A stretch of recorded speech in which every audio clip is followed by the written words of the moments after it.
Welcome in, everybody, to our deep dive on the world of Bob Camblin. Bob Camblin.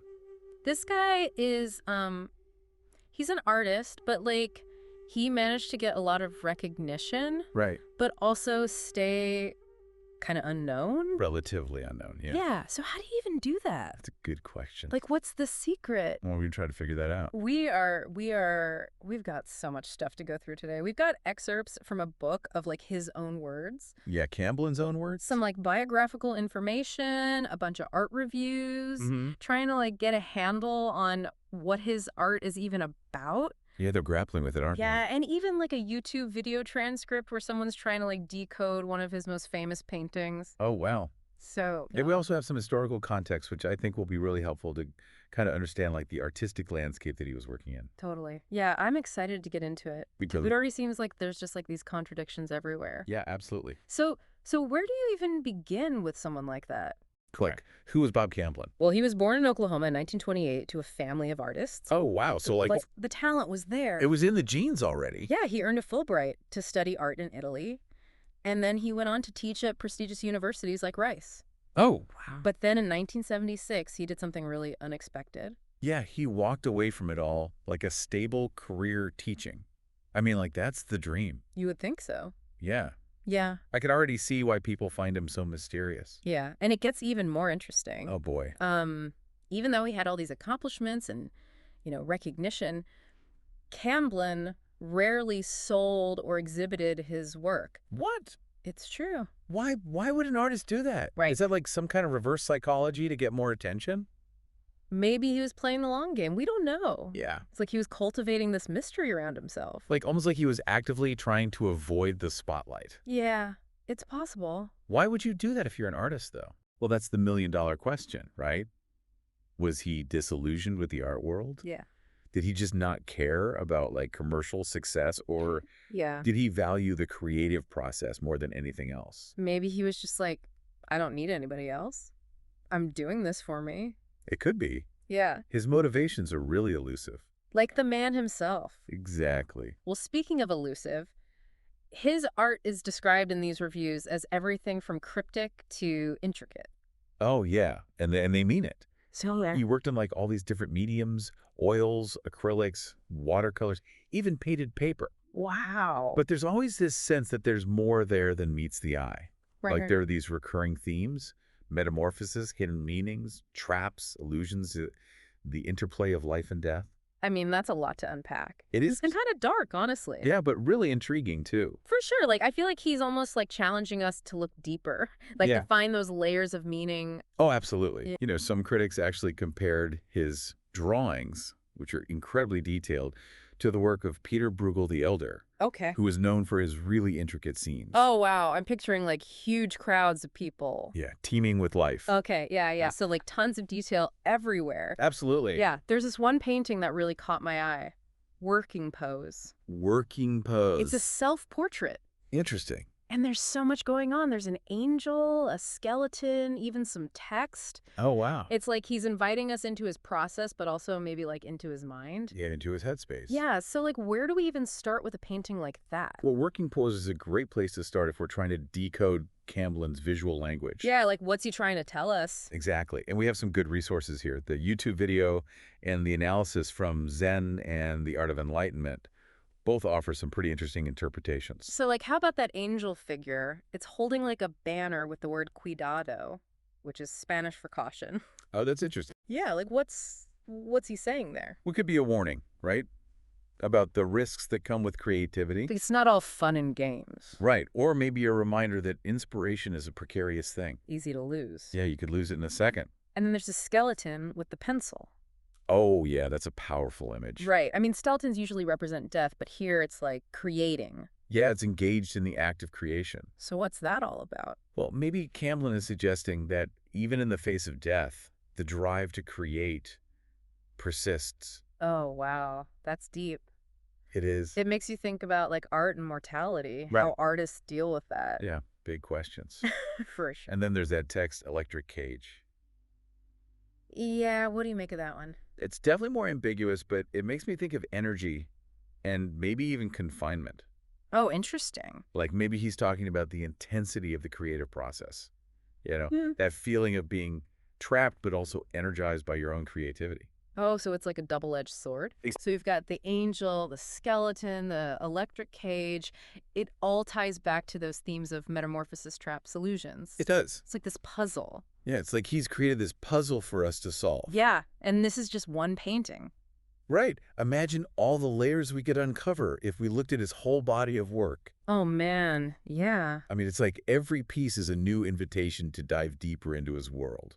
And I noticed that a few of these sources mention some like pretty interesting artistic influences. Yeah. I saw surrealism, expressionism, Oh, yeah. even comparisons to artists like Dolly Basquiat and De Chirico. Yeah, he seems to have drawn inspiration from a lot of different movements and artists, but he always filters those influences through his own unique lens. Right. It's not like he's copying anybody. No, not at all. He's creating something totally new and original. Yeah, so it's like taking those influences and like making them his own. Exactly. Well, we do have some of his actual words here. Oh, yeah. Let's hear what Camblin had to say. Yeah, he said, art is not just images. Art for art's sake has become art for life's sake, or art for my sake, or art for survival's sake. Hmm. So what do you think he meant by that? Well, that quote suggests that he saw art as more than just aesthetics.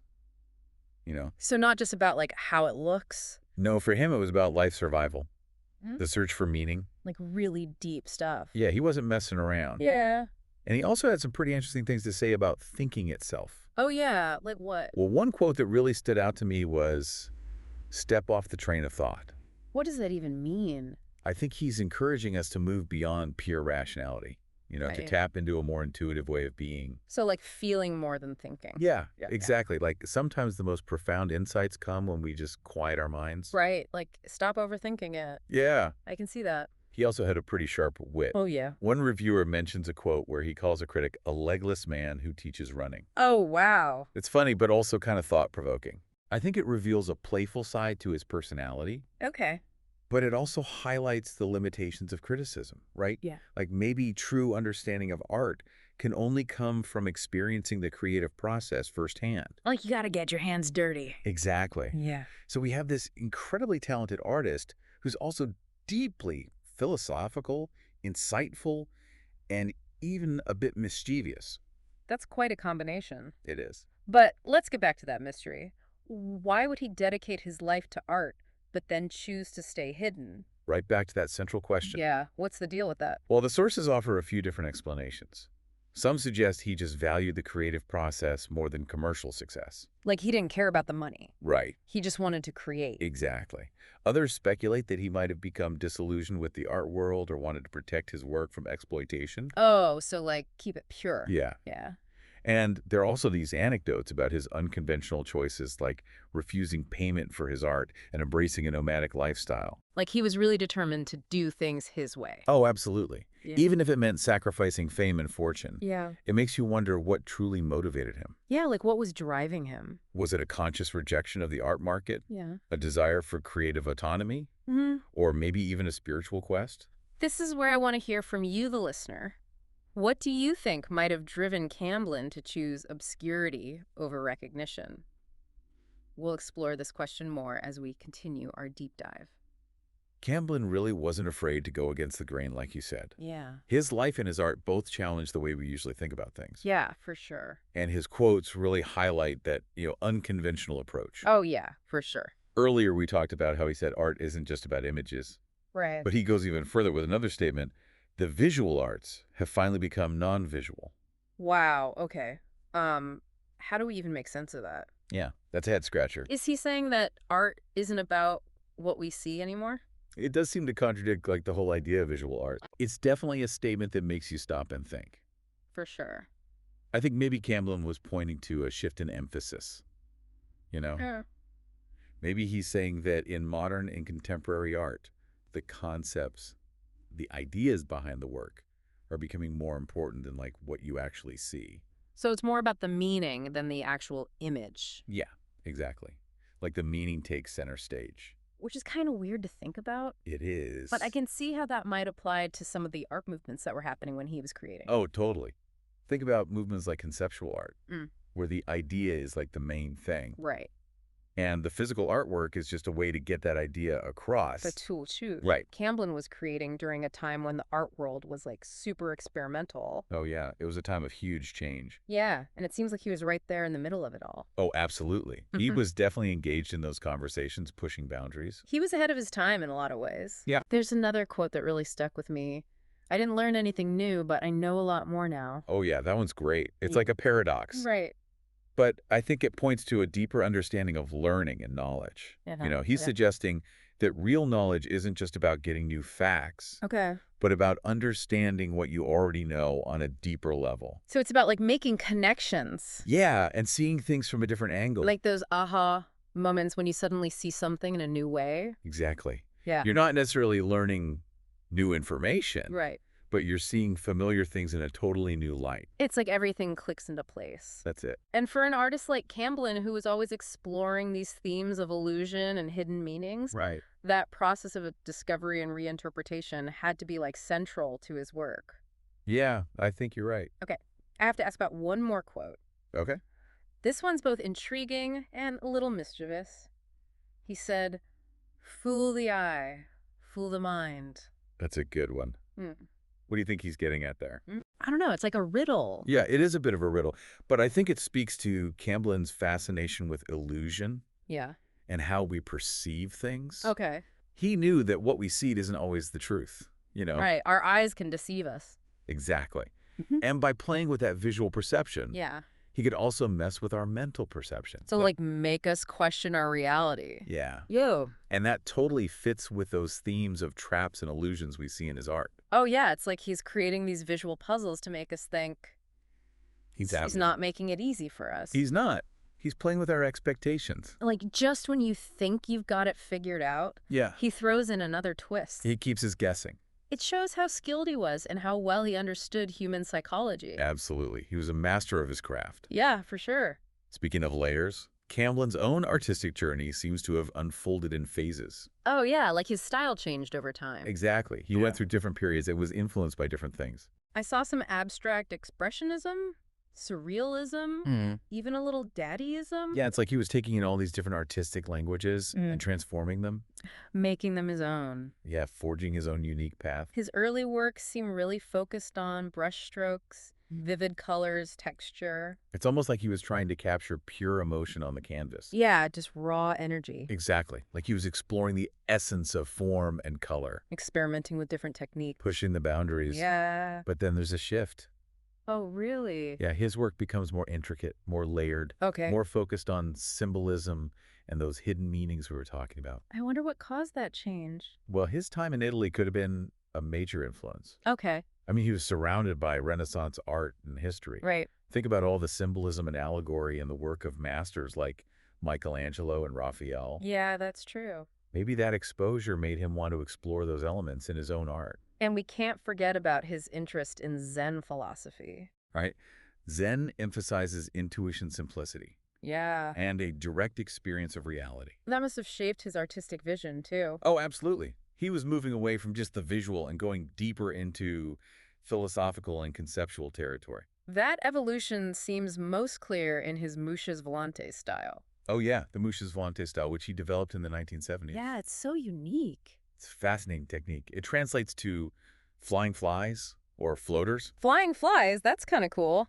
It is. So what is it exactly? Well, it involves using all these tiny dots and dashes to create optical illusions. Okay. And these shimmering forms, they kind of dance in front of you. Like they're moving. Yeah, almost like something you'd see in your peripheral vision. That's so cool. And remember, this was a time when the art world was really pushing boundaries. Oh, yeah. You had pop art, minimalism, conceptual art. All challenging what art even means. Yeah, exactly. So Camblin was right there with them, pushing the boundaries, experimenting with new techniques, and exploring perception. Yeah, he was a true innovator. And he wasn't just working alone. He was a big believer in collaboration, too. That's right. He worked with other artists like Earl Staley and Joe Tate to create these huge multimedia installations. Wow, huge. Yeah, I mean, really large scale. They even formed a group called the Holding Firm. I love that name. Me too. It's like they were holding on to something important. Yeah, maybe a creative vision or a shared belief in the power of working together. Yeah. And their collaborative pieces were often really spontaneous and improvisational. Like in the moment. Yeah, they were blurring the lines between art and life. So they were kind of like performance artists in a way. Yeah, you could say that. They were also challenging the idea of the artist as this lone wolf. Right, like the solitary genius. Yeah, and instead they were embracing this energy that comes from working together. Yeah, bouncing ideas off each other and creating something bigger than themselves. That's so cool. And Camblin's interest in collaboration went beyond visual art. That- He was really into music and literature too, and often brought elements of those art forms into his work. So he was like a true Renaissance man. Yeah, he was drawing inspiration from everywhere. It's like he saw the world as this interconnected web of ideas, images, and sounds. Wow. And his art was a way to weave all those elements together. Into this huge tapestry of meaning. Exactly. He was really good at finding connections between things that seemed totally different. Yeah, and then using those connections to create something brand new. But even though he loved collaboration, there's still that sense that he also valued being alone to create. Yeah, you can see that in his biography. Like he needed that time to himself. He would often retreat to a studio for long periods of time, just immersing himself in his work. Yeah, just letting the ideas flow. Exactly. No distractions, no pressure. Sometimes that's when the magic happens. Yes, those breakthroughs often come when you're alone with your thoughts and your materials. Just letting your subconscious take over. And I think that's what makes Camblin's work so powerful. Yeah. It's deeply personal, born from his own experiences and insights. But it also speaks to something universal. Yes, something we can all relate to. Like that search for meaning. Yeah, the fleeting nature of beauty, the dance between life and death. The mysteries of perception. Exactly. It's a lot to think about. It is. He's inviting us to grapple with those big questions. Through his art, To see the world differently. with fresh eyes. Yeah. To question what we think we know. They like that. His work is a reminder that art can be so much more than just a pretty picture. Yeah. It can be a window into someone's soul. A mirror reflecting our own thoughts and feelings. Yeah. A catalyst for growth and change. I think that's a great segue to our last part. Yeah, We've talked about his art, his philosophies, his evolution as an artist. we've covered a lot of ground Now let's dig into those later years of his life. where the mystery deepens. Yeah, and the unanswered questions linger. So we've talked about Camblin's art, his philosophy, his journey as an artist. But there's still this mystery hanging over everything, especially those later years when he chose to live that nomadic life. Yeah, like the further we go, the more elusive he becomes. Totally. I mean, we know he traveled a lot, like all over the place, Yeah. drawing inspiration from, all these different cultures and landscapes. He was in Italy, France, Ireland, Mexico, even the South Pacific. It seems like his travels became part of his art. Absolutely. Like a way of absorbing all the world's colors and textures and stories. Yeah, like his canvas was the world. Yeah. And while he stepped back from the, the official art world, Right. he never stopped creating. Yeah, just kept going. Yeah, in fact, it seems like he was super productive during this time. But then, here's the thing. Here's the catch. Most of that later work is still hidden. We haven't seen it. It's out there somewhere. Yeah, somewhere. So we have this incredibly talented artist creating all this art, but keeping it to himself. Yeah, it's a real head scratcher. It makes you wonder, what was he searching for? Right, what was he trying to accomplish? It just makes the mystery even deeper. It does.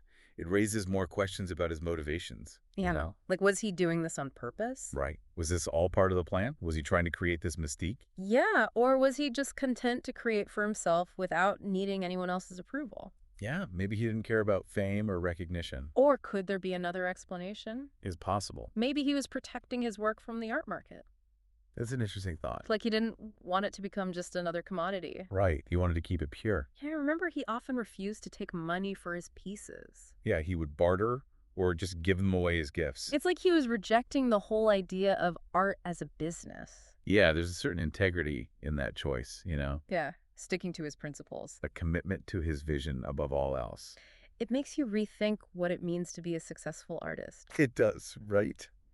Maybe for Camblin, true success wasn't about money or fame. Yeah, but about staying true to himself and his art.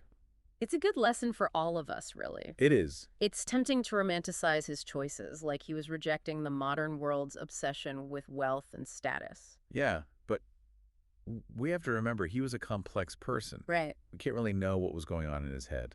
We only have these little bits of information. These glimpses into his life and thoughts. Like we're trying to put together a puzzle, but we're missing some of the pieces. And that's what makes this whole deep dive so challenging and intriguing. Yeah, I think that's what makes exploring Camblin's world so fascinating. It's not a simple story It's full of twists and turns. and unanswered questions. But maybe those unanswered questions are what keep us coming back for more. Maybe that's the point. Bob Camblin's life and work force us to confront the unknown, to embrace the mystery.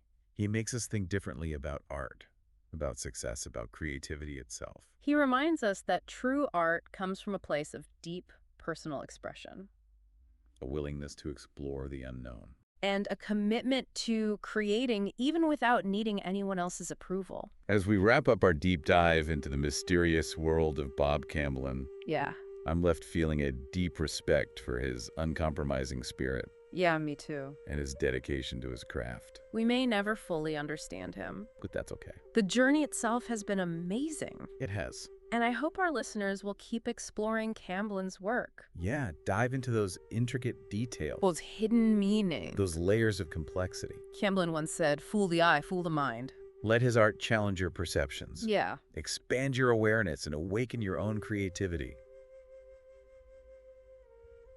That's a wrap on our deep dive into the world of Bob Camblin. Thanks for joining us. We hope you enjoyed the journey.